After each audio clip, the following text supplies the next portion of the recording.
Happening now, another school district in the Valley will start randomly drug testing students in extracurricular activities next month. Sharyland ISD approved the new rule in August, and as Action 4's Nadia Galindo tells us, this has been in the works for a long time. Well, the Sharyland School District has been considering a random drug testing program for about 13 years, but this year it was finally set in stone, and the district superintendent says it's a preventative measure that will get students help. Participating in clubs and sports is considered a privilege at most schools, including Sharyland's High. Now students at both the high school and junior highs will have to submit to a mandatory random drug testing. We realize that we do have some children that may have a drug or alcohol addiction. District Superintendent Dr. Virginia Richter says the program is a proactive measure to help students who use drugs. In the past, if a student was caught with drugs on campus, they were suspended for 3 days. We're not really helping our students.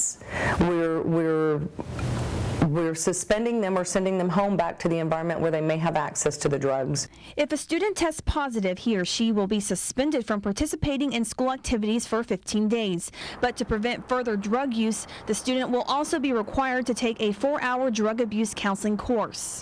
Instead of reinventing the wheel and just coming up with our own policy, we checked with other districts around the state to find out what it is that they do. The district held about a dozen meetings with parents outlining the new program. Dr. Richter says the #1 question asked is why students in extracurricular activities were singled out. They have a right to come to school and be in school, but they have a choice to want to participate in an extracurricular activity. So those things that are privileges are the ones that we can test.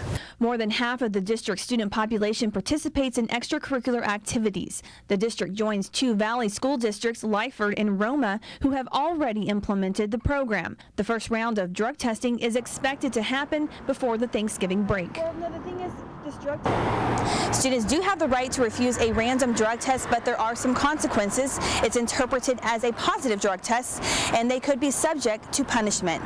In Mission, I'm Nadia Galindo, Action 4 News. Nadia, thank you for that. Here is what parents need to know and what they can expect. Students' names will be put in a database. A computer will periodically pick 10% of the pool for random drug testing.